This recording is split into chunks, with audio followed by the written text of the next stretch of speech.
Welcome, everyone, to Voice for Victims podcast with your host, Crystal Starnes. I want to say thank you to everyone out there for tuning in. Thank you for watching my shows. I started this like several years ago because of my story of being a survivor of sexual abuse from my former employer. And my case had created new case law. And if you want to look my case up, you can just look up Crystal Starnes on Google and you'll find out who I am. So today we have a wonderful guest that's coming on. She's also a survivor, and she actually started an organization called Angel Goddess. Is that right? I believe it's Angel Goddess Foundation. Healing. Healing, yeah, Angel Goddess Healing. And her name is Shannon Curtis, and she's from Texas. And so let's welcome Shannon to the show. Hi, Shannon. How are you today? Hi. Thank you so much for having me today, and thank you for giving a voice for victims, survivors. You're welcome, and thank you as well. I'm so happy to have you on the show. I want to hear about your story and all that you're doing. And I looked at your website, and I just think it's amazing everything that you're trying to do to help other victims in the community. Thank you. It was really just born from my own healing, and it just naturally wanted to pay it forward. And so I always say I get to continue my healing by helping others. I love that. Well, I guess first we can start off on maybe telling everyone about who you are and your background. Mhm. Yeah, my name is Shannon. Like she said, I grew up in Texas. That's where I currently am now. I have a 15-year-old daughter, and I started Angel Goddess Healing. That was a foundation that came from my heart of after I was married for 15 years and kind of found myself at 40, newly divorced, and what I wanted to do. And so that started my path of my own journey. But also through that, I found that the love for helping other people, and especially survivors of abuse, and how we can take that shame away for people. And so now that's kind of been my life's work and life's mission, is to switch that focus. And a lot of it has to do with children and all of the abuse that goes on with children. And so I just feel like it's time to start talking about it. So I offer that. And then I do other services, coaching services. And then I also work with people that do psychedelic spiritual journeys that go sit in plant medicine, whether it's in Mexico, wherever it is. I work with people on getting them ready for that, on the before, why they're doing it, and the after. And then also just writing a children's book that really helps bring light to the darkness that surrounds the sexual abuse. Do you want to dive in a little bit about your story? Mhm. Yeah, absolutely. So my story is kind of a little interesting one, but it's probably one that maybe some people resonate with and not fully remembering. I was 4. I grew up in Texas, and I had 2 older sisters. And so they were in school, and my parents both worked. And so I was home with the housekeeper at the time. And so all I remember really, and what's been told to me, is that a guy came who I think was in his late 20s at the time, probably had played football, weekend football with my dad. So I would say was known, but not like a family friend, just an acquaintance. Well, he stopped by for whatever reason to see if he could take me for the day, go take me out to lunch. And so my housekeeper called my mom, and for whatever reason, fate had it, she didn't answer the phone. So the housekeeper went ahead and let me go with this person. And so I really only remember bits and pieces of that. I remember going to get a haircut, or he got a haircut. I remember the feeling of maybe getting shown off, like women being like, oh, who is this? And then I remember going to McDonald's. And that was about all my memory. But I got back in the 80s, when went to McDonald's, you get a balloon sometime. And so I came home with a red balloon. So when my mom came home that night, she saw my balloon. And so she asked where I got it from. And as soon as I told her that so and so, picked me up and took me, I just remember the instant feeling of the energy shift and something changing in the room. Like maybe I had done something bad. I wasn't sure. I was 4. And so I remember her immediately asking what happened. And I just said, nothing happened, nothing happened. And that was kind of always my story. She asked me so many different ways, so many different times throughout my life. And it was just always nothing happened. And so fast forward where after I'm in my 40s now, I went through a divorce. I had an addiction we'll go into many years ago that really stemmed from that, but that started my journey of healing. And I went to a really good trauma center for 6 weeks that helped me. And we tried to dig into that. But again, my body, the memories would not come up.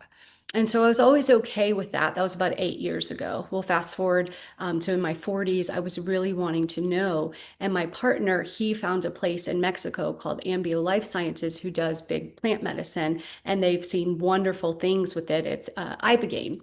And so he went and had a great experience with it. And so I went and I decided I was going to go. And so March of 2023, I decided to go and I had my true remembrance.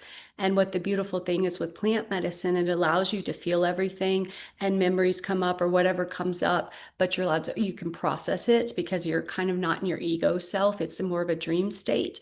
And so the first thing that really came to me in my experience was this presence of God in front of me and saying, "Are you ready to remember? Do you want to know?" And I was like, "Yes, I want to know." And so immediately I was taken back to that moment of the car, but this time I was like an outsider and I was looking in the car. And so I was on the left. My little 4-year-old self was on the passenger side, but it was on the left, and the driver was on the right, the perpetrator. And I saw what happened in a very gentle way, but it was no doubt that I was molested. And so in that moment, I had many, many feelings, but the first one was relief in a weird way because I knew. I always knew, and I just could not attach the trauma that happened to my body, the body and the mind. I couldn't attach it. So in that moment, I was like, okay, I'm not crazy. All these things that happened, all these miscarriages, all these things that happened in my life were all stemmed from this moment. And then came the grief and the sadness of that little girl. And you just think your soul's crushed. And then came the anger and all of those things. And so before I knew it, I was like, I was angry. I was like, this is not my anger. This is not my shame. And before I knew it, this person, this perpetrator was standing in front of me. And I had God, the energy of God next to me. And I looked down and there was this red tangled up ball of yarn, it felt like. And it was in my womb area. And I looked down and I'm like, this is bad. And I knew what it was. I knew it was trauma, but it was the anger.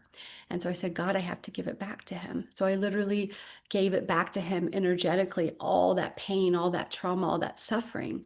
But then as I'm sitting there and I have the presence of God, I'm starting to see this person and the light that God sees them. And so I had this moment of clarity, of understanding, ultimately in the eyes of God, he's the same as me. And we had this contract, we had this understanding that I wanted to come and experience forgiveness. And so, in order to experience forgiveness, someone had to do something to me. And so, he just happened to be that person.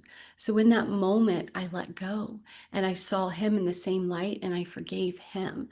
And I understood when I got the release and the emotion of all of it gone and bringing it back to just love, it was the most beautiful experience. And I understood it. I understood why things happened. So then I could experience on the other side of it.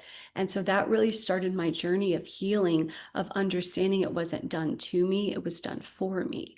And so all my life, I didn't know, but now I do. And now I get to pay it forward now that I walked through my story.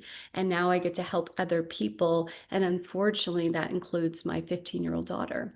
And now I'm getting to walk her through some of her abuse, sexual abuse. And so it's this thing that I didn't know it at the time, why this happened to me, but now I do. And so that's where my book was born from it. It's just understanding of forgiveness is never about ultimately that person. It's really about bringing it back to love and not carrying that anger in your heart, but also the pain and the shame that I was carrying for so many years. So that's really, really what opened up all my spiritual healing and my gifts and wanting to start this process in my life was just having the remembrance at first of what happened to me. And I don't know if there's anyone listening, but a lot of times when trauma is done younger, we have harder times remembering. And the younger it's done, the less memories because your body just detaches. And so now I understand that where it was done for protection, but I wasn't ready to till I was fully ready to receive that gift of forgiveness. And so that's kind of what led me here today was just understanding that again, it was done for me and not to me. And I'm not a victim of it. I'm a survivor of it. Wow. That's that I like how you are talking about that because about the healing and how the forgiveness, because I do believe like if once you forgive, like even with my situation, I forgave him and I've been able to move forward more so now because I did that. But for the longest time, it was hard for me to do that. So, Yeah.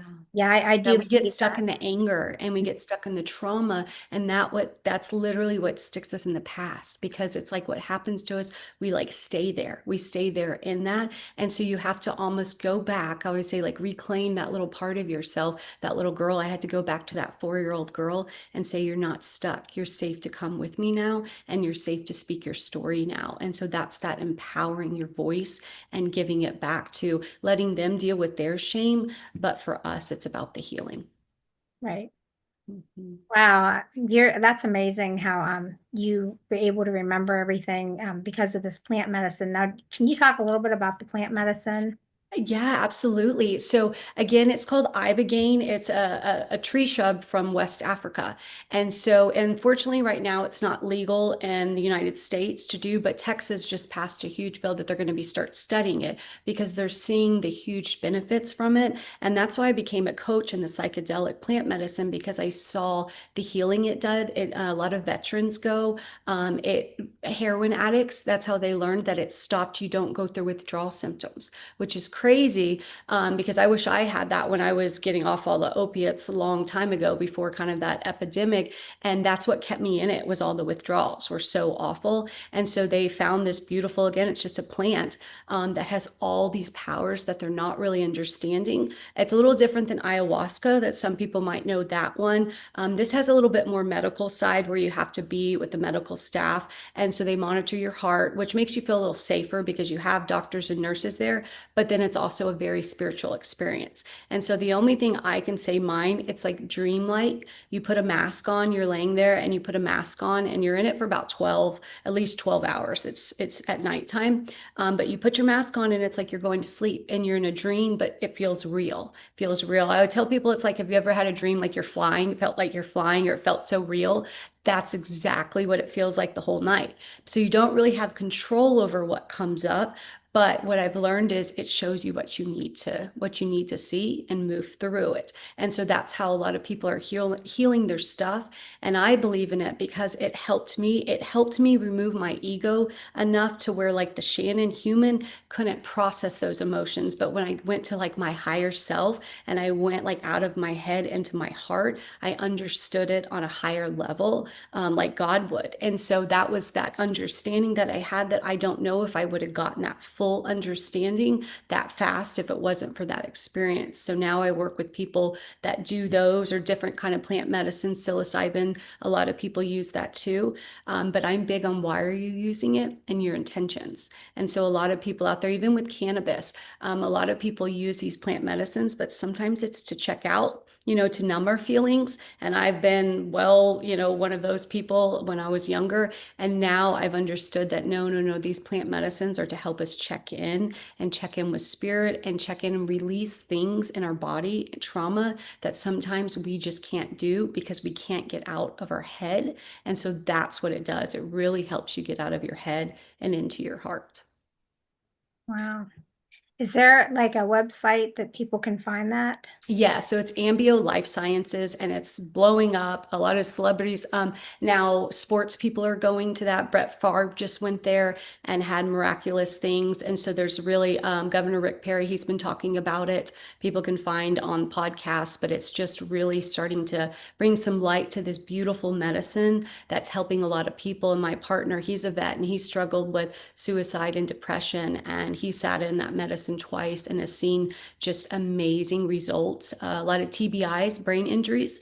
They're having people do MRIs before, and maybe they have a couple, and then afterwards, maybe they only have one. Like, they're literally disappearing just after sitting in this medicine. And so they're starting to study it and try to understand it.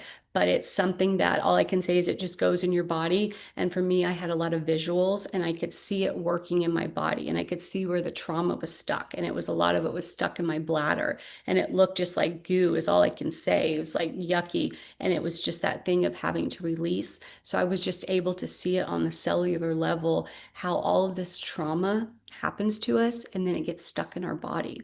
And so I had miscarriages, I had endometriosis, I had a bladder disease, I had all these things and these signs that probably pointed to that, but I never understood it. And so now looking back, I can see that there was signs throughout my life. I just probably wasn't listening, and I probably didn't have the guidance. Sometimes medically, people like really knowing, let's dig into this other side of things when you have a lot of physical symptoms.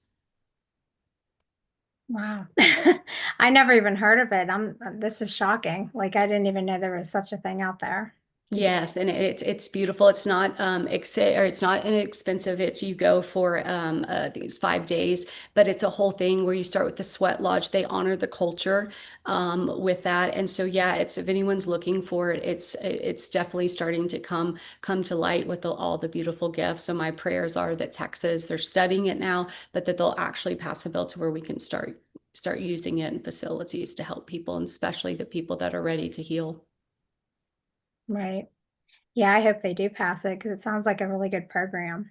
Yeah, and there's other ones out there. My partner works for Ambio, and I love that place because that's where I went. And you kind of know what you get there, and you're going to be safe, and it's in a beautiful home, and you're with other people. But the big thing is the prep work. You don't just show up, you work with a coach beforehand, really understanding what you're trying to release. And then the other thing is the integration part, that why, once these beautiful moments happen, how do you go and integrate it? Because I had the most amazing experience, but if I wouldn't have known how to transform that into my life, slowly you start going back into your old habits. And so integration is really, really important when you have a big spiritual experience of how to integrate that into your everyday life. Well, thank you for sharing that. I'm sure everyone will be interested in that, and they'll probably be going onto the website and checking. You also wrote some books. Did you want to touch on any of them?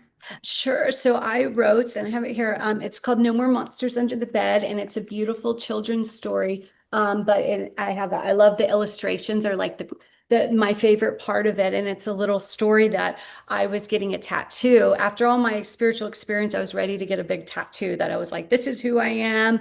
And I met him, and all of a sudden, because I do mediumship work now, I started getting these little intuitive thoughts and being like, he doesn't have any tattoos. And so I asked him, I said, you don't have any tattoos? He's like, nope.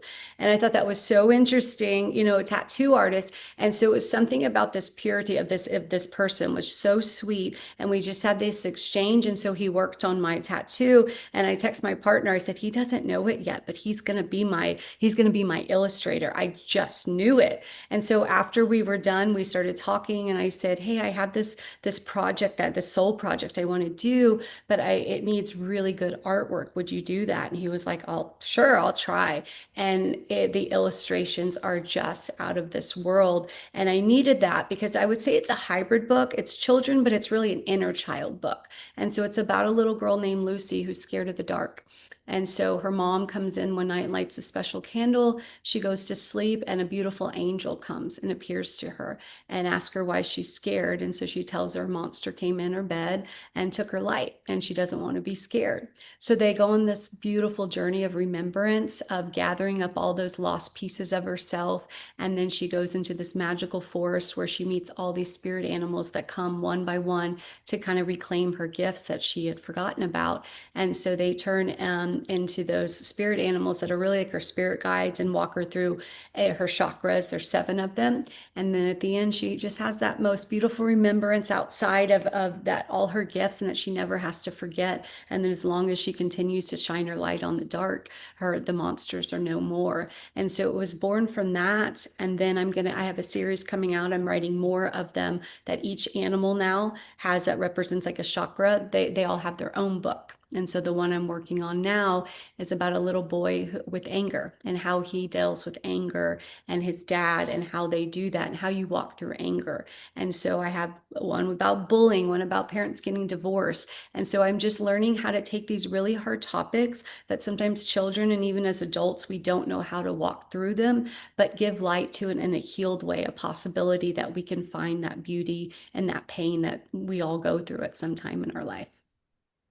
That's awesome. That those books will definitely help people out in the community. I have no doubt because there's a lot of that that goes on, and people don't have resources. Yes, that's the problem is I found that we sometimes have resources of maybe signs or maybe different things, but what happens when you find out? It's more of how do you walk through the healing? And so that's what I learned is how do I walk through the healing, but to do it to where I'm still honoring my truth and my voice. And I have to learn to express anger when I need it. I need to be sad. I need to do all these things, but how do I move through it? And I found the only way to move through it is to feel the pain and then you go through it. And so when we get stuck, that's when we start seeing all these symptoms and this dis-ease. I always say disease is like dis-ease in our body. It's trying to tell us something. Our bodies are always trying to tell us something. So my mission is to help children get to know their bodies because I always tell my clients we always want to protect our kids and we want to protect them, but we're not with them 24/7. So the best way to protect our kids is to empower their voice, is to empower their strength that they know their voice matters and that their body is theirs. And so if something happens or they ever feel a certain way about somebody, anybody, whether it's family, that you create a safe space for them to talk. But it just starts with we don't talk about it enough with our children. And I know why. They're not fun topics. It's not fun to talk about this all the time, but this has been my life's work now. And I work with a lot of people who have been a victim or they have children going through it. And that's what I've learned is we need a lot of light on this darkness, this shadow in our country that we need to start talking about what's happening to our kids because they're our future. They're literally our future. And if they're walking around traumatized, what does that say about where we're moving into? And so that's just become my mission to help these little innocent children refine their gifts. Right. Yeah, I agree with that. Is there anything that you would like to tell anyone out there that might be, going through something right now? Like any advice that you could give that you maybe wish you would have done years ago? Yeah, I would say that if anyone's listening, asking for help, reaching out. I struggled with addiction after I had my daughter from a C-section, being prescribed pain medicine for 7 years. And I sat in that shame for 7 years and not telling anybody and keeping it hidden until the day it all just came to light. And all my mom had to do was say, do you want to get help? And I was like, yes. I was just waiting for someone to ask me. And so all I say is if someone's listening, they're struggling with anything, whatever it is, just reach out to someone and ask for help because you're not alone. And the more we talk about it, the more we're going to realize that we're connected more in all these wounds. It's like I said, pain is pain, and that's one thing that we all have. And so I would just hope that anyone's sitting and suffering in pain to know that you don't have to suffer anymore and just to get help. That's great advice to everyone. Um, Trying to think what else I wanted to ask you. Is there any like did you do any schooling throughout your years? Did you do any college or No, so that's what's so interesting is I went to college for a little bit and didn't work out for me. And then my sister and I moved to the Florida Keys and I was a massage therapist for a while and I was in Santa Fe. So I did a little traveling and then I settled down and then I had gotten married. And so I was a housewife and a mom and all those. And so when I found myself being divorced at 40, like again, that was something that was just building inside of me. I wasn't living my most authentic self. I wasn't doing my life's work. And so I always said it felt like I was dying. A little piece of was dying inside every day when I wasn't honoring my true voice. And so after that, and then with my journey, I was like, what am I going to do? I couldn't even get a credit card in my name. And so now I have a home and I have land in Montana and I have all these beautiful things that I never, ever, ever would have thought that I would have. But the most beautiful part is I get to do what I love as a living. I get to make a living being myself. And so that was really important for people going to school or trying to find their purpose. I always say start with what makes you happy. Start with that and then build your life around it because so many times we try to build our life around what job pays the most, to get the house, to get the car, to get the girl, all those things. And before you know it, we're not happy. And life is so short. And so I just try to help people reclaim again their power of find what moves your soul, makes you passionate to get up every day and find that. And I truly believe when you start with that and you follow that path, doors will open to lead you down that path of where you're supposed to end up. that's very great advice because that's one thing like with college. Like I went to college, looking back on it, like I tell my daughters, both of them. My one's she's in college right now, but I tell her, if you don't feel that you want to continue that, there's so many jobs out there. And I mean, she is working a good job as well and going to college. But like I told her, if you don't finish it, it's not a big deal. Because looking back on, it, I wish I would have never went to college. I could have went and did something else. You always Hmm. look back. So anyone out there that's watching, if you don't feel right going to college, try to get a job that you love doing because that's what it's about, like what you love doing, what you're Yeah, passionate which, about. Yeah. hmm. Don't Yeah. don't go and I mean if you're not I mean I don't want to say tell kids not to go to college, but what I'm saying is follow your heart. Mhm. Because looking back on my life, I feel like I wasted time. I could have been doing something more so that I would probably enjoy. Mhm. Now that Or I'm not, wait, uh, find out who you are, find yeah. out what makes you happy. And so we ask these kids to go off at 18 and say, go figure out who you are. I Mhm. didn't know who I was at 18. I imagine you didn't either. What 18-year-old just knows without the struggles of real life. And so that's what I always say too. Go study abroad, go travel, go do an internship, like go find, live life first because we have the rest of our life to work. But sometimes, again, it's our culture where we're like, nope, we got to go to school, to school, to school, to job. When do we ever have time just to fully experience life? And so that's why I liked coaching because I didn't want to go back to school and get a degree just to help people, to do therapy. And what I found was I enjoy coaching more because I get to share my story. I don't have to have this wall. I can literally say, yeah, I was addicted. I did this or that. And it takes, again, that shame away where my story is helping someone else. And so nothing wrong with therapy because it definitely has a place for it. But I just enjoyed for me and my path with my story. I had so many things happen to me that I felt like it would almost block me from doing my life's work if I wasn't able to share those messages that I learned. Right. And I feel like whenever you tell your story, you're healing it more so inside, and then you're helping somebody else. So it's a win-win on both Hmm. ends. Yeah. But well, is there anything else that you wanted to talk about today before we close the show out? No, I just think it's a great platform. I always just love to say thank you for having me and letting me share my story and giving my story a voice. So I always go back to my little 4-year-old self and I tell her all the time, your story matters. And so every time I tell it, I heal a little bit more, that little voice inside of her. And so thank you for giving me that platform. And then if anyone's out there just listening again, just know you're not alone and it will get better. And then if you have a website, I believe you do, if you want to tell the audience how they can find you and Mhm. Yep, it's Angel God. It's www.angelgoddesshealing.com, and then go on there and read what I do and the different services, book, schedule complimentary. I always offer complimentary call. So if anyone's curious about anything that I talked about today, and there's other things that I do, they can just reach out and have a consultation, and we'll just see if we're a good fit. And if we're not for me, I know a lot of people in this space, and so that's the other thing. If it's not for me, I have plenty of people that would love to help someone in need. well, thank you again for sharing your story and being brave to come on here and tell the world. And I'm excited about looking at your books. We can get the books off your website, right? Yes, yes, they're on the website, they're on Amazon, Books a Million, but if they want it like from me, I usually sign, they can go on my website as well and buy it directly there. Okay. Mhm. And thank you again for coming on. And thank you everyone out there for tuning in. And anyone that wants to come on the show, just go to voiceforvictimspodcast.com. I hope everyone has a fabulous day. Take care.